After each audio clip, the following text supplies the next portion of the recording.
Good morning everyone. आज है 2 मई 2020। तो अब तक के जितने भी करंट के क्वेश्चन हैं आज अपन उनके यहाँ डिस्कस करने वाले हैं। और कल जो मैंने आपको एक क्वेश्चन दिया था, PSEB लोक उद्यम चयन बोर्ड के नए अध्यक्ष किसको बनाया गया है, इसका आंसर भी आपको लास्ट में मिल जाएगा। वैसे आंसर आपने कमेंट बॉक्स में दे दिया होगा। फर्स्ट क्वेश्चन इज, बजट पारदर्शिता एवं जवाबदेही में भारत का कौन सा स्थान है? Option A 74 number, option B 53 number, option C 21 number और ऑप्शन डी है 7th पोजीशन। तो इसमें भारत की रैंकिंग कौन सी आई है? भारत की रैंकिंग है ऑप्शन बी 53। ओके, इसमें जहाँ 117 देशों का सर्वेक्षण किया गया था उसमें भारत की रैंकिंग है तो 53 नंबर पे, क्योंकि भारत को कितने मिले? 49 नंबर। ये रैंकिंग हमेशा 0 से 100 के बीच में की जाती है। अब जहाँ बात हो रही है भारत की, तो इसमें कौन पहली पोजीशन पे है ये भी देख लेते हैं। फर्स्ट नंबर पे है न्यूजीलैंड। न्यूजीलैंड को मिले हैं 87 नंबर के साथ, फर्स्ट रैंकिंग पे है। और साथ ही दक्षिण अफ्रीका है। अब इसमें मिले सेकेंड नंबर पे कौन है? दक्षिण अफ्रीका। थर्ड नंबर पे मैक्सिको और फोर्थ नंबर पे इसमें कौन है? ब्राज़ील। अब जो नाम से पता चल जाए, बजट पारदर्शिता एवं जवाबदेही, तो यहाँ पे ये सर्वेक्षण क्यों किया जाता है? ये एक ओपन बजट सर्वेक्षण होता है जो किसके द्वारा आयोजित किया जाता है? IBP, अंतर्राष्ट्रीय बजट पार्टनरशिप द्वारा किया जाता है। अब इस सर्वेक्षण की उपयोगिता ये होती है कि सरकारी संस्थानों का विवेकपूर्ण उपयोग किया जाए। जो जितना भी वित्त आता है, जितना बजट आता है, चाहे वो जिला स्तर पे भी हो, उस सबको ट्रांसपेरेंसी हो, इसके लिए इसकी रैंकिंग दी जाती है। क्वेश्चन नंबर सेकंड, अंतर्राष्ट्रीय श्रम दिवस कब मनाया जाता है? ऑप्शन ए 3 मई, ऑप्शन बी 1 मई, ऑप्शन सी 30 अप्रैल, ऑप्शन डी है 7 अगस्त। तो हमेशा मई के पहले तारीख को, 1 मई को अंतर्राष्ट्रीय श्रम दिवस मनाया जाता है।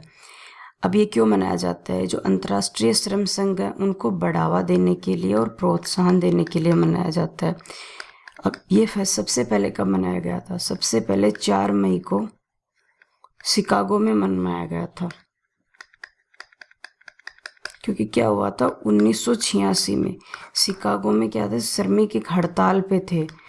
अब वो क्या चाह रहे थे कि जो काम के घंटे एक दिन में वो 8 घंटे ही हो, इससे ज़्यादा उनसे काम ना लिया जाए। वो मीटिंग कर रहे थे। इसी मीटिंग में किसी ने क्या एक बम फेंक दिया। बम फेंकने से अफरा तफरी मच गई और काफ़ी लोगों की डेथ हो गई और पुलिस को भी इसमें गोली चलानी पड़ी भीड़ को फिर कंट्रोल करने के लिए। तो जो लोग शहीद हो गए थे उनको श्रद्धांजलि देने के लिए हमेशा फिर 1 मई को लेबर डे मनाया जाता है। अब यहाँ पे बात हो रही है लेबर डे की। तो अभी जम्मू कश्मीर में भी क्या हुआ है, वहाँ की गवर्नमेंट ने श्रमिकों को 2000 रुपये सबके खाते में भेजने के लिए एक योजना चलाई है। क्वेश्चन नंबर थर्ड,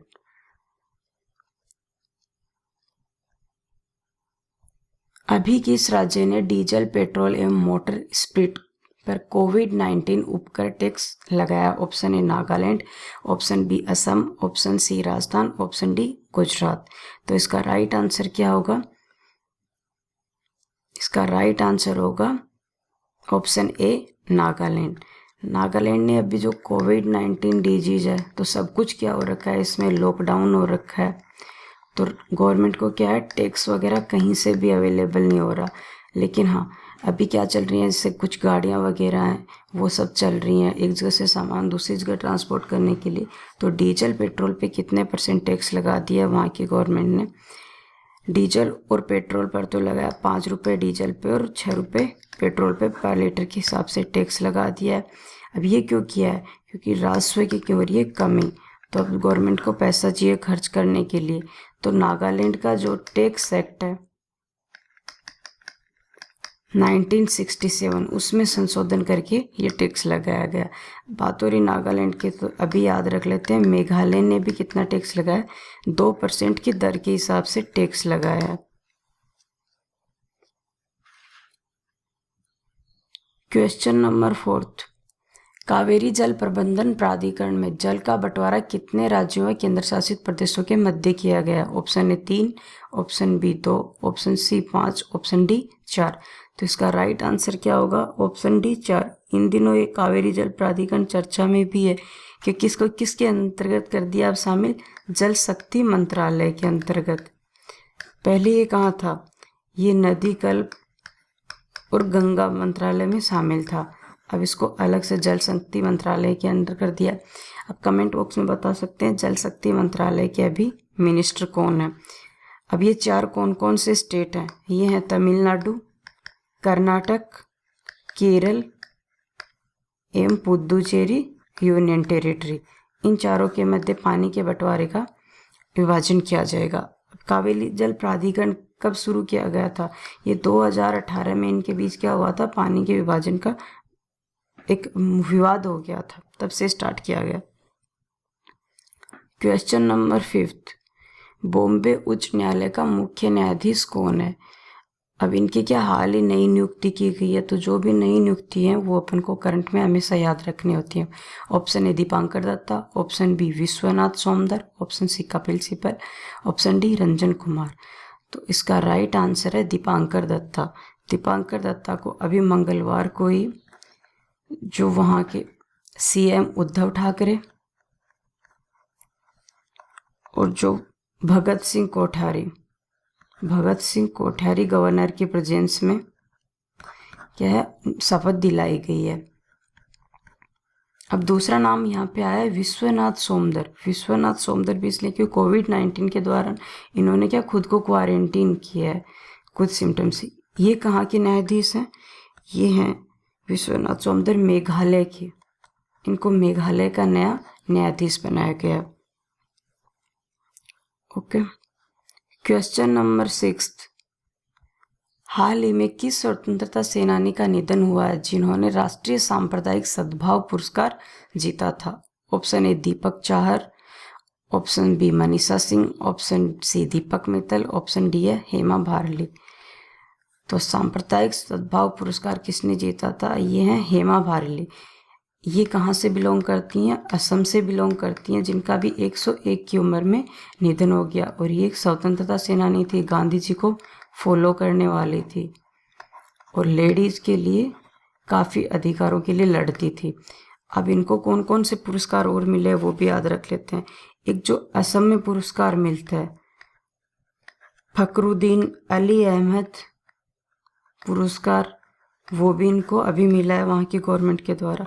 और जो सांप्रदायिक सद्भाव पुरस्कार था ये इनको कौन से ईयर में प्राप्त हुआ था? 2006 में। किसके द्वारा? गृह मंत्रालय के द्वारा। और 2005 में इनको पद्मश्री से भी नवाजा गया है। ओके, तो जो भी करंट में अभी डेथ है जैसे अपन ने पढ़ी थी इरफान खान, ऋषि कपूर, इन्हीं के साथ साथ इन स्वतंत्रता सेनानी की भी डेथ हुई थी जो भी चर्चा में थी। क्वेश्चन नंबर 7, G20 बैठक की अध्यक्षता कौन से देश ने की है? ऑप्शन ए है यहाँ पे सऊदी अरब, ऑप्शन बी है कतर, ऑप्शन सी है तुर्की, ऑप्शन डी है चाइना। तो इस बैठक की अध्यक्षता अभी किसने की है? सऊदी अरब ने की है। सऊदी अरब इन दिनों चर्चा में किसके लिए था? अपने कुछ अधिकार कानूनों को समाप्त करने के लिए। जैसे एक कानून तो वहाँ पे क्या था, कोड़े मारने की सज़ा, जिसको भी अब क्या कर दिया गया है, मानवाधिकार आयोग ने वहाँ पे बंद करवा दिया। दूसरा था जो नाबालिग हैं उन पे फांसी नहीं दी जा सकती, वहाँ पर नाबालिग की फांसी की भी रोक लगाई गई है। ओके, अब बात हो रही है सऊदी अरब की। तो ये कहाँ पे हुई है बैठक? ये हुई है रियाद में हुई है। ओके, कब हुई थी? 30 अप्रैल को। अब अभी जहाँ सारी कंट्रीज में लॉकडाउन है, कोरोना वायरस चल रहा है, तो सारी मीटिंग सेमिनार के थ्रू न होकर अब जो मीटिंग हो रही है वीडियो कॉन्फ्रेंसिंग के थ्रू होती हैं, जो वेबिनार मीटिंग्स कहलाती हैं। ओके, अब इन G20 बैठक में क्या अभी चर्चा की गई है? इनमें अभी सबसे पहले तो पूरी दुनिया में कोरोना डिजीज चल रही है, तो इनमें एक तो कोरोना को लेके मीटिंग हुई है। अब कोरोना के साथ ही क्या हो रहा है, लॉकडाउन की वजह से सब कुछ ठप पड़े हैं, उद्योग धंधे, इंडस्ट्री। तो सबसे पहले तो इन्होंने एक मुद्दा उठाया कि वैश्विक अर्थव्यवस्था में सुधार कैसे किया जाए, और साथ ही साथ जो सारी कंट्रीज हैं उनमें पोषण पे भी ध्यान दिया जाए, क्योंकि मजदूर लोग वगैरह हैं वो अपने काम पे भी नहीं जा पा रहे, तो उनको खाना भी अच्छा मिलता रहे। तो खाद्य सुरक्षा और पोषण का भी मेन मुद्दा लिया गया। इसमें बात हो रही है G20 की। तो G20 में कितने देश शामिल होते हैं? 90s तो एशियन कंट्रीज, और एक क्या है, यूरोपियन यूनियन। और यूरोपियन यूनियन की स्थापना कब की गई थी ये अपन कल देख चुके हैं, तो आप इसका आंसर कमेंट बॉक्स में नीचे दे सकते हैं। वैसे इसकी स्थापना 1945 को की गई थी। इसके वर्तमान में अध्यक्ष कौन है, ये अपन 2-3 दिन से चर्चा में कर चुके हैं, तो इसका आंसर भी कमेंट बॉक्स में नीचे चाहिए। अब इसमें जो सारे देशों के गवर्नर हैं उन्होंने, और साथ ही साथ बात हो रही अर्थव्यवस्था की, तो जो वहाँ के सेंट्रल बैंक है उनके गवर्नर की भी मीटिंग हुई है। सेंट्रल बैंक के गवर्नर। भारत में इसकी तरफ से अध्यक्षता किसने की थी, भारत में इसकी तरफ से अध्यक्षता की थी रविशंकर प्रसाद ने।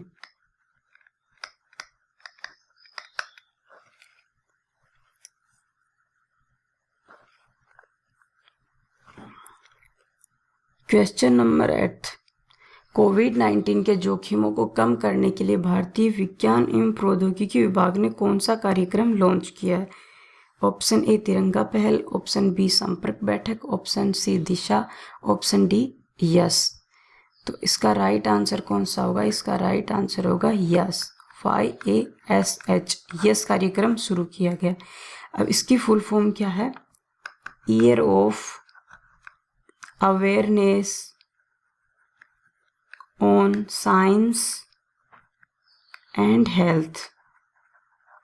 अब नाम से पता चल रहा है किससे रिलेटेड है, अवेयरनेस फैलाने से रिलेटेड कार्यक्रम शुरू किया गया है।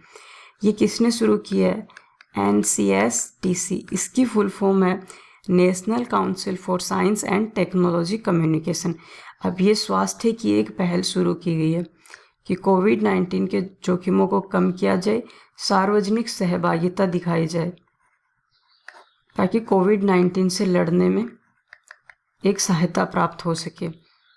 अब इसमें सभी का उद्देश्य मेन एक ही है कि लोगों को जागरूक करना, कोविड-19 के प्रति लड़ने के लिए जागरूकता फैलाना। Question number 9, neighbourhood classes Bharat के किस राज्य की पहल है। Option A Tripura, option B Assam, option C Bihar, option D Nagaland. तो अभी कोविड-19 डिजीज के दौरान हर स्टेट अलग अलग पॉलिसीज, अलग अलग योजनाएं लॉन्च कर रहा है। तो साथ ही साथ अपन देख लेते हैं, अभी कोई स्कूल, क्लासेस, कॉलेज सब कुछ बंद है, तो एजुकेशन का स्तर बना रहे, लोगों की एजुकेशन का प्रॉपर तरीके से चलती रहे, तो हर स्टेट क्या कर रहा है, अपनी अपनी पॉलिसीज सामने लेके आ रहा है। अब ये त्रिपुरा सरकार की क्या पहल है, नेबरहुड क्लासेज, जिसमें स्टूडेंट की छुट्टी होने से वो अपने घर पे हैं और टीचर्स भी क्या हैं, ऑलमोस्ट घर पे हैं। तो इसमें ये जिम्मेदारी दी गई है कि हर एक टीचर को अपने पड़ोस के 5 बच्चों को, मैक्सिमम 5 बच्चों को क्लासेस देनी होंगी।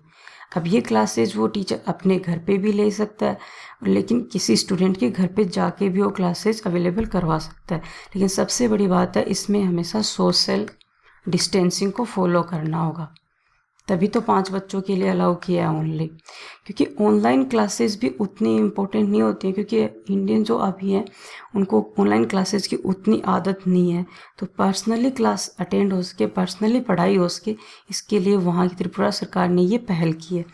अब ये कार्यक्रम की पहल त्रिपुरा में किसने की थी, जो त्रिपुरा के शिक्षा मंत्री हैं रतन लाल नाथ, उन्होंने स्टार्ट किया। उन्होंने किससे बात की, जो अपने HRD मिनिस्टर हैं, HRD मिनिस्टर कौन है, अपने रमेश पोखरियाल, उनसे डिस्कस किया कि सोशल डिस्टेंसिंग को फॉलो करेंगे, लेकिन फिर भी कम से कम जब 5 लोगों को अलाउ हुआ तो इतनी स्टडी कंटिन्यू की जा सके। बात हो रही है त्रिपुरा की, तो त्रिपुरा की राजधानी कौन सी है, अगरतला। और त्रिपुरा के CM कौन है, अभी त्रिपुरा के CM है विप्लव कुमार देव। और त्रिपुरा के गवर्नर कौन है, रमेश बैस। अब जो स्टेट अपन पढ़ रहे हैं उसके अपन को नेशनल पार्क हो चाहे उसके सेंचुरी हो, वो भी अपन को एक बार यहाँ पे रिमाइंड कर लेनी है। तो त्रिपुरा अगरतला में कितने नेशनल पार्क है, टोटली 2 हैं। वाइल्ड लाइफ सेंचुरी कितनी है, 4 हैं। अब नेशनल पार्क कौन सा फेमस है वहाँ पे, एक clouded leopard national park famous है। और सेंचुरी कौन सी है, सेंचुरी वहाँ पे है तृष्णा सेंचुरी, वो फेमस है। अब आपको साथ ही साथ ये भी बताना है, जो यहाँ पे दो बातें हो रही है, नेशनल पार्क और वाइल्ड लाइफ सेंचुरी, इन दोनों में क्या डिफरेंस है। आप नीचे आंसर दे सकते हैं, जिसके बारे में आंसर मैं कल आपको बता दूंगी। क्वेश्चन नंबर 11, ग्रीन डील योजना किस देश से संबंधित है। Option A Japan, option B Sri Lanka, option C दक्षिण कोरिया, ऑप्शन डी पाकिस्तान। तो करंट अपन डेली पढ़ ही रहे हैं, तो अपन इनका आंसर पता लगा सकते हैं। तो इसका आंसर होगा दक्षिणी कोरिया। अब ये भी क्यों रिलेटेड है, क्योंकि अभी कोविड-19 के कारण सारी इंडस्ट्रीज बंद है। तो दक्षिणी कोरिया ने क्या किया, वहाँ पे कोरोना महामारी क्या है, बहुत कम है, कोरोना डिजीज बहुत कम फैली हुई है। तो WHO अध्यक्ष हैं और जो अदर प्रमुख हैं, उन्होंने क्या कहा है कि दक्षिणी कोरिया ने साथ ही साथ अपनी योजनाएं भी बहुत अच्छी लॉन्च की हैं। अब उन्होंने बोला है कि वो नए कोयले का भी यूज नहीं करेंगे अपनी इंडस्ट्री में, क्योंकि उनके यहाँ दौरान महामारी इतने बड़े लेवल पे नहीं फैली हुई, तो उनके देश में सब कुछ कंटिन्यू चल रहा है। और साथ ही साथ उन्होंने बोला है कि पुराना जो कोयला है उसको भी कम यूज किया जाएगा, जिससे क्या होगा, कार्बन उत्सर्जन कम होगा, तो इन्वायरमेंट क्या रहेगा, शुद्ध बना रहेगा। ग्लोबल वार्मिंग के भी एक सहायक कदम है। अब सारी कंट्रीज को क्या है, इसी टाइप से ध्यान रखना चाहिए। और UN के प्रमुख कौन है, एंटोनियो गुटेरेस।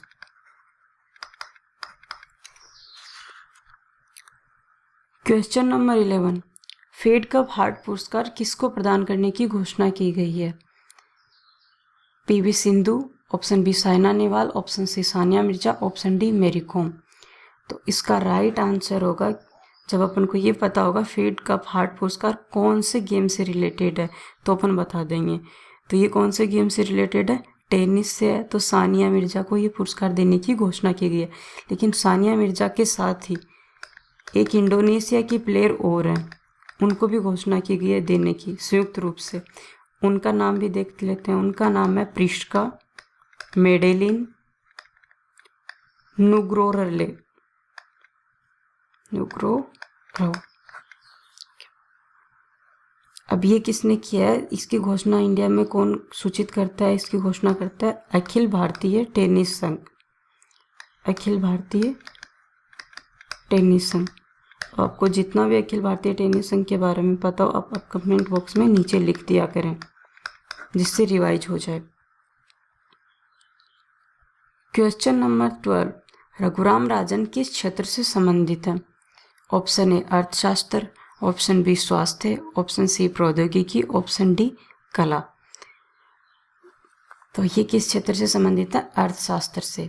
अब रघुराम राजन नाम से भी पता होगा ये कौन थे, एक फेमस इकोनॉमिस्ट हैं, इकोनॉमिस्ट जो पहले क्या रहे थे, RBI के गवर्नर रहे थे।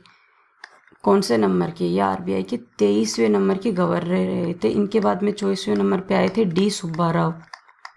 और अभी हाल में कौन है, 25वें नंबर के गवर्नर, जिनकी अपन डेली बात करते हैं, कौन है, शक्तिकांत दास। अब ये चर्चा में इसलिए भी है कि इन्होंने कोविड-19 डिजीज के दौरान लॉकडाउन को जब कल वापस बढ़ाया गया है 2 हफ्ते के लिए, तो उन्होंने बोला है कि जो लेबर हैं, गरीब लोग हैं, उनको क्या 65,000 करोड़ रुपए उनके खाते में जमा करवाएं, ताकि वो आगे खुद को सर्वाइव कर पाएँ।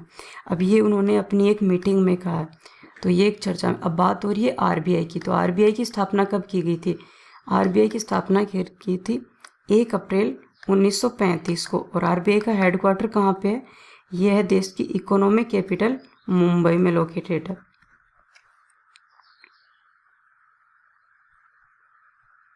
क्वेश्चन नंबर 14, क्वेश्चन नंबर 14 का प्रॉपर आंसर तो आपको नीचे कमेंट बॉक्स में देना है, लेकिन यहाँ पे क्वेश्चन के बारे में थोड़ा डिस्कस मैं कर देती हूँ।